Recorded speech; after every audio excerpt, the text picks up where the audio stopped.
नमस्कार दोस्तों, शिक्षा यस इंस्टीट्यूट के इस ऑनलाइन प्लेटफॉर्म में आपका स्वागत करता हूं। पंचायती राज की एक क्लास लेके आज आपके सामने आया हूं। पंचायती राज का एक बेसिक इंट्रोडक्शन कि पंचायती राज का विकास का क्रम क्या था, विकास कैसे हुआ भारत में पंचायती राज का, उसके बारे में चर्चा करेंगे। ठीक है, तो आइए स्टार्ट करते हैं। पंचायती राज अधिनियम। ठीक है, पंचायती राज की सीरीज में हमको क्या क्या पढ़ना है इसके बारे में देख लीजिए।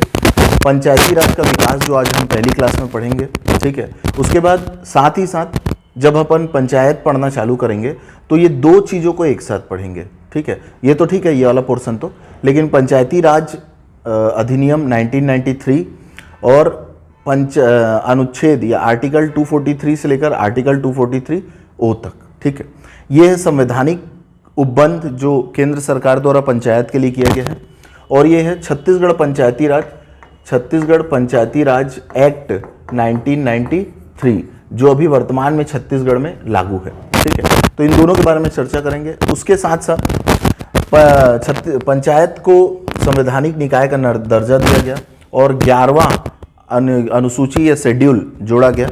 ठीक है, 1992 में, तो उसको देखेंगे थोड़ा कि कब जोड़ा गया, कैसे जोड़ा गया। उसके बाद पंचायती राज संशोधन अधिनियम पास हुआ है 2024 का, कि पंचायती राज का एक संशोधन अधिनियम पास किया गया है, उसके बारे में चर्चा करेंगे। पेशा अधिनियम 1996 को देखने का प्रयास करेंगे कि पेशा छत्तीसगढ़ में पेशा अधिनियम की क्या स्थिति है। ठीक है, भूरिया कमेटी के बारे में पढ़ेंगे जो जिसके कारण पेशा अधिनियम आया। ठीक है, आइए स्टार्ट करते हैं। पंचायती राज के विकास की जब बात करते हैं अपन, तो हमको ये समझना है कि 1959 में जवाहरलाल नेहरू के नेतृत्व में अक्टूबर 2 अक्टूबर के दिन हमने पहली बार पंचायती राज सिस्टम को भारत में इम्प्लीमेंट किया। ठीक है, तो पंचायती राज सिस्टम 2 अक्टूबर 1959 में राजस्थान के नागौर जिले में पहली बार स्थापित किया गया। ठीक है, लेकिन अब जब जो चीज़ को हम स्थापित करते हैं, ठीक है, उसके बाद उसमें कई सुधार होते हैं। ठीक है, कई सुधार होते हैं, तो वही है कि बलवंत राय मेहता, अशोक मेहता, GV.K. राव, LM सिंघवी समिति, थुंगन समिति, गौडगिल समिति और भूरिया समिति, ये वो महत्वपूर्ण समितियां हैं जिनके सुझाव को हमने धीरे धीरे अपनाते गए, और आज हम जो पंचायती राज सिस्टम का स्वरूप देख रहे हैं, ठीक है, वो स्वरूप में हम आ पाए हैं। ठीक है, आपको पता है कि LM सिंघवी समिति जो सबसे महत्वपूर्ण समिति है, जिसके सुझाव के बाद ही, ठीक है, जिसके सुझाव के बाद ही हम क्या करें, पंचायती राज अधिनियम को संवैधानिक निकाय का दर्जा दिए। ठीक है, इसी के समिति को अपनाते हुए हमने इसको पंचायती राज सिस्टम का दर्जा दिया था। ठीक है, तो आइए एक एक करके शुरुआत करते हैं इसके बारे में। पहला है बलवंत राय मेहता समिति। ठीक है, देखिए 1957 के पहले 52 और 53 में दो योजनाएं चलती थी भारत में। एक तो है सामुदायिक विकास कार्यक्रम और राष्ट्रीय विस्तार सेवा। ठीक है, ये दो योजनाएं थी जिसके आकलन के लिए बलवंत राय मेहता समिति का गठन किया गया था। ठीक है, तो बलवंत राय मेहता समिति का गठन कब हुआ? 1957 में। ठीक है, क्यों किया गया था? सामुदायिक विकास कार्यक्रम और राष्ट्रीय विस्तार सेवा की योजना का लाभ हो रहा है कि नहीं, इसको रिव्यू करने के लिए हम इसका गठन किए थे, बलवंत राय मेहता समिति का। ठीक है, तो आपसे एग्जाम में पूछता है सामुदायिक विकास कार्यक्रम की शुरुआत कब हुई, तो 1952 में, और राष्ट्रीय विस्तार सेवा की शुरुआत कब हुई, तो 1953 में। ये दो समय में हम इसकी शुरुआत किए, इसकी शुरुआत किए, और इसको चेकआउट करने के लिए हमने बलवंत राय मेहता की अध्यक्षता में बलवंत राय मेहता समिति का गठन किया 1957 में। ठीक है, अब इसकी जांच करने के लिए हम ये समिति का गठन किए थे, और ये जो बलवंत राय मेहता समिति है अपनी रिपोर्ट नवंबर 1957 में प्रस्तुत की। नवंबर 1957 में इसका गठन हुआ, और 1957 में ही अपनी रिपोर्ट बलवंत राय मेहता समिति प्रस्तुत कर दी, और वो सुझाव दी कि लोकतांत्रिक विकेंद्रीकरण होना चाहिए। अगर भाई आपको सिस्टम को धरातल में लाना है, या सिस्टम का या योजनाओं का लाभ नागरिकों तक पहुंचाना है, तो नागरिकों को पार्टिसिपेट करवाना पड़ेगा डेमोक्रेसी में। ठीक है। तो ये बलवंत राय मेहता बोला कि पार्टिसिपेशन ऑफ डेमोक्रेसी को बढ़ाना पड़ेगा, ठीक है, पावर का डिसेंट्रलाइजेशन करना पड़ेगा। सेंट्रलाइजेशन करने से योजनाएं सही तरीके से काम नहीं कर रही है। इन्होंने बताया कि भाई अधिकारियों की जो लाल फीताशाही चल रही है, ठीक है, कि जो परिचित है उनको ही योजनाओं का लाभ मिल सके, ठीक है, इसके कारण जो एक्चुअल जिनको लाभ मिलना चाहिए उनको लाभ मिल नहीं पा रहा है, ठीक है। तो इसके लिए हमारा जो प्रयास चालू हुआ डिसेंट्रलाइजेशन करने का और लोकतांत्रिक विकेंद्रीकरण करने का, डेमोक्रेसी को फैलाने का, तो उसके लिए क्या उपाय अपनाया जाए, क्या प्रयास किया जाए कि डेमोक्रेसी में पार्टिसिपेशन बढ़ सके नागरिकों का। तो हमको समझ में आया कि हमारा जो देश है वहां यानी तो नागरिक जनसंख्या रहती है यानी तो शहरी जनसंख्या, नगरीय जनसंख्या रहती है या ग्रामीण जनसंख्या रहती है, ठीक है। तो नगर के लिए हमने नगरीय निकाय का कॉन्सेप्ट लेके आए और ग्रामीणों के लिए हमने पंचायती राज सिस्टम को अपनाने का सोचा, ठीक है। अब इसके बाद भारत में शुरुआत हुई किसकी? पंचायती राज सिस्टम की। भारत में शुरुआत हुई पंचायती राज सिस्टम की, ठीक है। और हमने देखो यहां लिखा है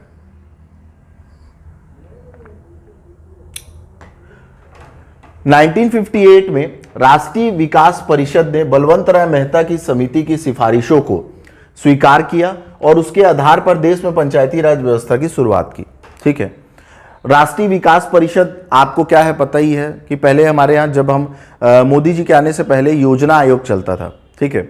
योजना आयोग और राष्ट्रीय विकास परिषद मिलकर काम करते थे, ठीक है। 1958 में बलवंत राय मेहता जिन्होंने अपनी रिपोर्ट कब दी थी? 1957 में।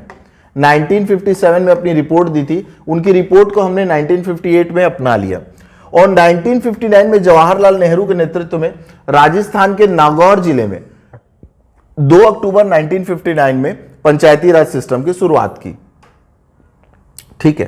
पंचायती राज सिस्टम की हमने क्या कर दी? शुरुआत कर दी। लेकिन उसका एक दुष्परिणाम हमको देखने को मिला कि पंचायती राज सिस्टम, जैसे राजस्थान के नागौर जिले में जब पहली बार हमने पंचायती राज सिस्टम अपनाया तो जो पंचायती राज सिस्टम राजस्थान में अपनाया गया था वो 3 टायर पंचायती राज सिस्टम था, 3 स्तरीय पंचायती राज सिस्टम था।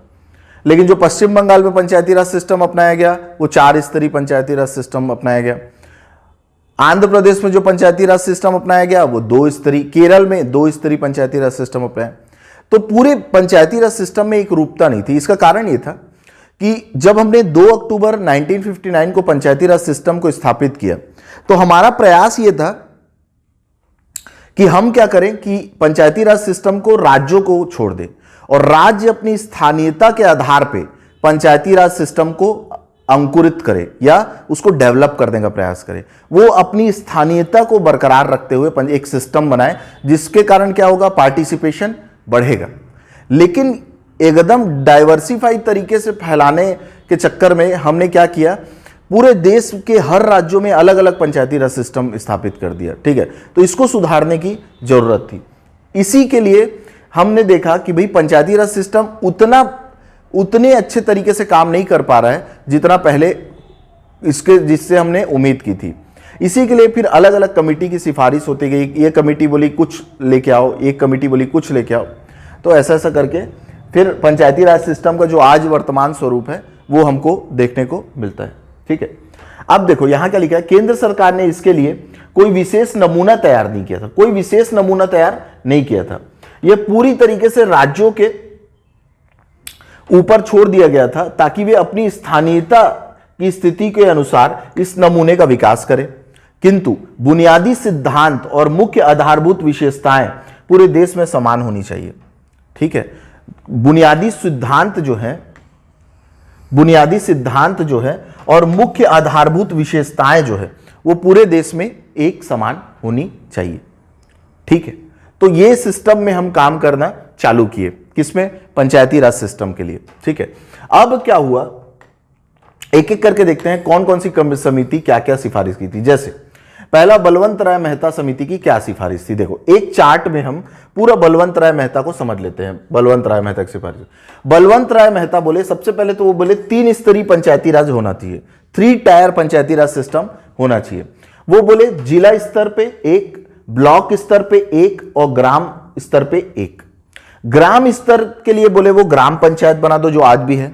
जिला स्तर पे जिला परिषद बना दो जो आज जिला पंचायत के नाम से जाना जाता है। ब्लॉक स्तर में वो बोले कि पंचायत समिति होनी चाहिए।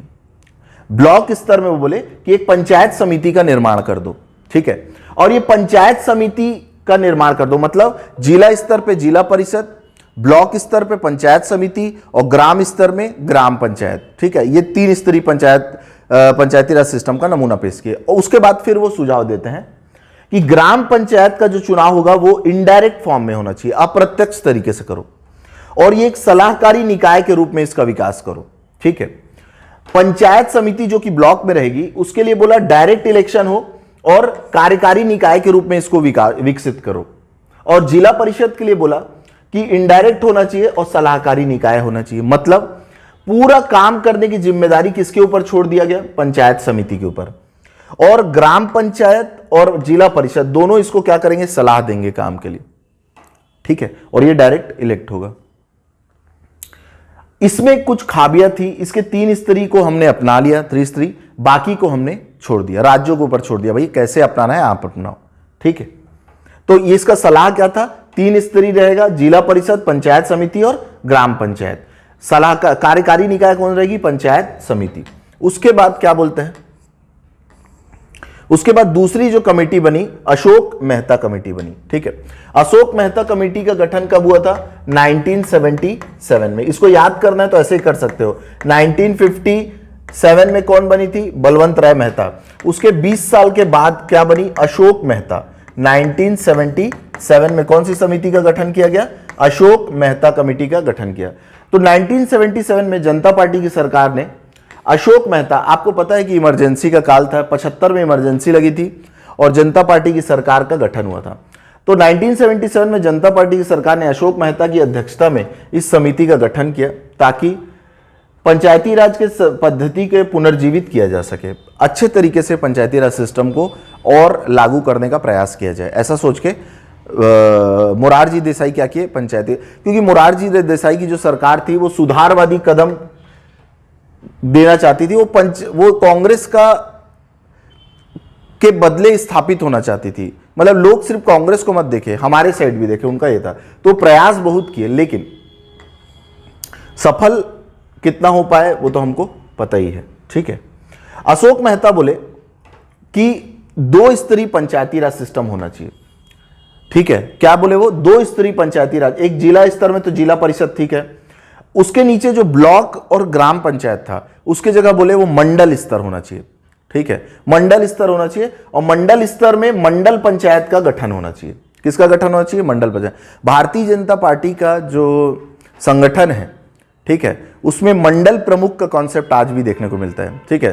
जैसे ब्लॉक कांग्रेस अध्यक्ष, ये सब आपको देखने को मिलता होगा, लेकिन भारतीय जनता पार्टी में ब्लॉक कांग्रेस अध्यक्ष नहीं मिलता होगा, या ब्लॉक भारतीय जनता पार्टी अध्यक्ष नहीं देखते होगे आप। वहां मंडल अध्यक्ष, ठीक है, ऐसा मिलता है, मंडल अध्यक्ष। तो वही है कि जनता पार्टी भारतीय जनता पार्टी की विचारधारा से थोड़ा प्रेरित भी है, ठीक है। तो जिला स्तर पर जिला परिषद हो गया और मंडल स्तर पर मंडल पंचायत हो गया, ठीक है। मंडल पंचायत के लिए बोला गया कि भैया एक काम करो, 15 से 20,000 की जनसंख्या वाले गांवों के समूह बनाओ और उसको मंडल पंचायत के रूप में संगठित करो, और ये एक सलाहकारी निकाय के रूप में काम करे। और काम पूरा कहां से होना चाहिए? जिला से होना चाहिए। पूरा जो काम होगा वो कहां से संचालित होगा? जिला से संचालित। ये कौन बोल रहा है? अशोक मेहता। बलवंत राय मेहता 3 स्तर की बात कर रहे हैं और अशोक मेहता 2 स्तर की बात कर रहे हैं। बलवंत राय मेहता बोलते हैं जिला परिषद, पंचायत समिति और ग्राम पंचायत। अशोक मेहता बोल रहे हैं जिला परिषद और मंडल पंचायत, ठीक है। पूछेगा आपसे एग्जाम में, तो ये हो गया मंडल पंचायत। मंडल पंचायत का गठन कैसे हो? 15 से 20,000 की पॉपुलेशन को एक मंडल पंचायत के रूप में करो। बलवंत राय मेहता क्या बोल रहे हैं कि कार्यकारी निकाय के रूप में किसको विकसित करो? पंचायत समिति को। लेकिन अशोक मेहता क्या बोल रहे हैं? जिला परिषद को कार्यकारी निकाय, पूरा जिम्मेदारी किसको दे दो? जिला परिषद को दे दो, ठीक है। तो जनसंख्या के आधार पर अनुसूचित जाति जनजाति के लिए आरक्षण का प्रावधान किया जाए। आरक्षण देने की बात सबसे पहले कौन किया था? अशोक मेहता। पूछेगा अशोक मेहता पहली बार क्या बोले थे कि जनसंख्या के अनुपात में अनुसूचित जाति जनजाति को पंचायती राज सिस्टम में आरक्षण होना चाहिए। पंचायती चुनाव में सभी स्तर पर राजनीतिक पार्टियों की भागीदारी हो।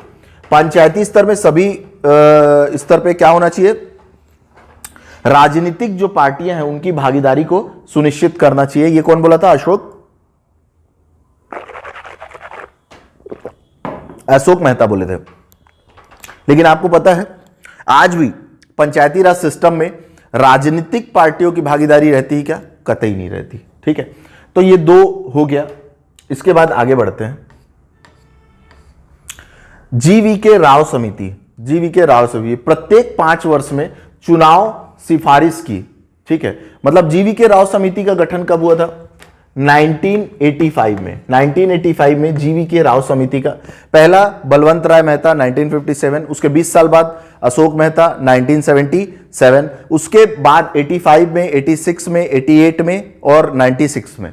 तो जीवीके राव समिति 1985 है। प्रत्येक 5 वर्ष में चुनाव की सिफारिश की, बोले हर 5 साल में चुनाव होना चाहिए। पहले क्या हो रहा था, एक बार चुनाव हो गया, पता चला 10 साल तक चुनाव ही नहीं हो रहा है। जो 10 साल पहले सरपंच था वही सरपंच आज भी है। ठीक है, तो जिला परिषद जो है लोकतांत्रिक विकेंद्रीकरण की सर्वोच्च स्थान दिया गया। ठीक है, जिला परिषद को लोकतांत्रिक विकेंद्रीकरण में सर्वोच्च स्थान दिया गया। कौन बोला, जीवीके राव। सेम चीज रिपीट किए, सभी बोल रहे जिला परिषद, जिला परिषद। बलवंत राय मेहता बोले पंचायत समिति, लेकिन अशोक मेहता भी बोले जिला परिषद को सर्वोच्च स्थान दो, और ये भी क्या बोले, जिला परिषद को सर्वोच्च स्थान दो। ठीक है, उसके बाद जो अगली समिति जो सबसे इंपॉर्टेंट है वो है 1986 की एलएम सिंघवी समिति। और इनकी जो सबसे बड़ी सलाह थी जिसको हमने अपनाया वो क्या था, पंचायती राज को संवैधानिक संस्था का दर्जा मिलना चाहिए। पंचायती राज को क्या मिलना चाहिए बच्चों, संवैधानिक संस्था का दर्जा। एक और चीज बताता हूं, बहुत सारी समितियों ने संवैधानिक संस्था का दर्जा देने की बात कही थी पंचायती राज को, लेकिन भारत सरकार ने या राजीव गांधी की सरकार ने पहले एलएम सिंघवी की समिति की सिफारिश को अपनाया, उसके बाद वीपी मंडल ने इसको अपनाया। ठीक है, और उसके बाद जो नरसिम्हा राव थे जिनके कार्यकाल में पंचायती राज को संवैधानिक संस्था का दर्जा मिला, वो भी एलएम सिंघवी की सरकार समिति की सिफारिश के आधार पर ही पंचायती राज को स्थापित किए। गांवों के समूह के लिए न्याय पंचायत की स्थापना की जाए, ये कौन बोल रहा है, एलएम सिंघवी समिति। ठीक है, उन्होंने ग्राम सभा की महत्ता पर भी जोर दिया और इसे प्रत्यक्ष लोकतंत्र की मूर्ति कहा। प्रत्यक्ष लोकतंत्र को कैसे, क्या होता है प्रत्यक्ष लोकतंत्र? प्रत्यक्ष लोकतंत्र ये होता है, डेमोक्रेसी जो होती है 2 टाइप की होती है। एक तो होती है डायरेक्ट डेमोक्रेसी, एक तो होती है इनडायरेक्ट या अप्रत्यक्ष डेमोक्रेसी। डायरेक्ट डेमोक्रेसी में आप खुद पार्टिसिपेट नहीं कर रहे हो, अपने रिप्रेजेंटेटिव को भेज दे रहे हो वहां, बोले जा गुरु तू मेरे बदले निर्णय ले। और डायरेक्ट डेमोक्रेसी में आप खुद पार्टिसिपेट कर रहे हो, जैसे ग्राम सभा। ग्राम सभा में आप खुद जाते हो, ग्राम सभा में गांव में क्या काम होगा ये निर्धारित करते हो और उसी निर्धारण को लेके ग्राम पंचायत काम करती है। और अगर वो काम नहीं कर रही तो आप उसके खिलाफ खुद ही क्या लेके आते हो, रिकॉल लेके आते हो। ठीक है, उसके खिलाफ क्या लेके आते हो, ग्राम रिकॉल का प्रोसेस अपनाते हो उसके लिए। ठीक है, उसके बाद जो समिति हमको पढ़ना है वो है थुंगन समिति 1988, गाडगिल समिति 1988। समितियों के नाम आपको याद रहना चाहिए, उनका वर्ष याद करना रहना चाहिए, उनका सुझाव याद करना चाहिए। मुख्य रूप से जो बहुत ज्यादा इंपॉर्टेंट था उसको मैं इस वीडियो में कवर किया हूं, जैसे बलवंत राय मेहता त्रिस्तरीय पंचायती राज सिस्टम, पहला जिला परिषद, दूसरा पंचायत समिति, तीसरा ग्राम पंचायत। उसके बाद चौथा हो गया अशोक मेहता 2 स्तरीय पंचायती राज की सिफारिश किए, नीचे मंडल पंचायत, ऊपर जिला परिषद। 15 से 20 हजार की जनसंख्या को लेकर मंडल पंचायत का गठन करेगा। उसके बाद गॉडगिल समिति हो गया। गॉडगिल समिति राजनीतिक पार्टियों को भागीदारी की बात किए और क्या बोले वो कि आरक्षण देना चाहिए इनको। ठीक है, उसके बाद फिर नीचे आ जाओ, नीचे आप क्या बोले, अशोक एलएम सिंघवी समिति 1986 संवैधानिक संस्था का दर्जा देने की बात सबसे पहले कौन किया था, एलएम सिंघवी समिति ने किया था। उसके बाद थुंगन समिति 88, गॉडगिल समिति 88 1988। ठीक है, 2 मिनट बैठना, मैं आ रहा हूं।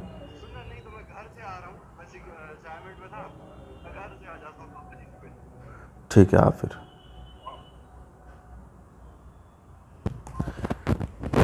ठीक है, तो ये थुंगन समिति हो गई और गाडगिल समिति हो गई। उसके बाद चलो आगे बढ़ते हैं। भूरिया समिति। भूरिया समिति भी आपके लिए इंपॉर्टेंट है बच्चों। भूरिया समिति क्या है? भूरिया समिति 1995 में इसका गठन हुआ। अध्यक्ष तो कौन थे? दिलीप सिंह भूरिया। अध्यक्ष कौन थे? दिलीप सिंह भूरिया। भारत सरकार द्वारा 2002 में भारत के अनुसूचित जातियों के मुद्दे पर अध्यक्षता करते हुए इसका गठन किया गया था। इसकी सिफारिश के आधार पर अनुसूचित क्षेत्रों तक विस्तार अधिनियम 1996, मतलब भूरिया समिति की सिफारिश के आधार पर ही हम क्या लेके आए? पेसा एक्ट लेके आए। पेसा एक्ट 1996 जो आया वो किस समिति की सिफारिश पे आया? तो वो किस समिति की सिफारिश पे आया? भूरिया समिति 1995। ठीक है, पेसा एक्ट आया तो इसलिए ये इंपॉर्टेंट हो जाता है। चलिए आगे बढ़ते हैं। अब इसको संवैधानिक संस्था का दर्जा कैसे मिला? तो संवैधानिक निकाय का दर्जा कैसे मिला? संवैधानिक निकाय का सबसे पहले प्रयास किया 1989 में राजीव गांधी ने। राजीव गांधी ने सबसे पहले प्रयास किया कि भाई पंचायती राज को संवैधानिक संस्था का दर्जा दिया जाए। ठीक है, तो इसके बाद क्या हुआ? अब ये क्या किसकी सिफारिश को आधार बनाए? LM सिंघवी की सिफारिश को लागू कराने का प्रयास किया। लोकसभा में से पास भी करा लिए थे, लेकिन राज्यसभा में ये क्या हुआ? गिर गया। ये प्रस्ताव क्या हुआ? गिर गया और ये पास नहीं हो पाया। उसके बाद राजीव गांधी की, ठीक है आपको पता ही, आकस्मिक मृत्यु हुई। 1990 में VP सिंह की सरकार बनी। VP सिंह ने भी प्रयास किया, लेकिन वो भी इसको लागू नहीं करा पाए। नरसिम्हा राव 1991 में देश के प्रधानमंत्री बने और जितने खतरनाक काम हुए सब इन्हीं के कार्यकाल में किए गए। ठीक है, आज मनमोहन सिंह हमारे साथ नहीं है। ठीक है, उनको शिक्षा इंस्टीट्यूट की तरफ से भावपूर्ण श्रद्धांजलि पेश करता हूं।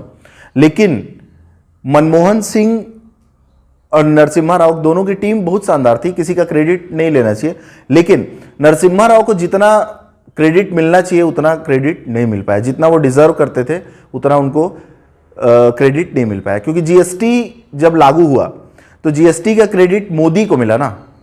ठीक है, निर्मला सीतारमण को मिला कि मोदी को मिला? निर्मला सीतारमण को मिला ना, है ना। निर्मला सीतारमण को नहीं मिला ना, मोदी को मिला GST लाने का क्रेडिट। लेकिन इस टाइम आर्थिक सुधार हो, ठीक है, या पंचायत को लाने का वो हो, तो सबका क्रेडिट कौन ले गए? दूसरे ले गए, इनको कोई क्रेडिट नहीं मिल पाया। तो ठीक है, नरसिम्हा राव की सरकार आई 1991 में। 73वें संविधान संशोधन 1992 के माध्यम से पंचायत को संवैधानिक संस्था का दर्जा दिया गया। ठीक है, किसकी सरकार में? नरसिम्हा राव की सरकार में। ठीक है, चलिए अभी के लिए बस इतना ही। नेक्स्ट वीडियो में चालू करते हैं panchayati raj system. Thank you so much.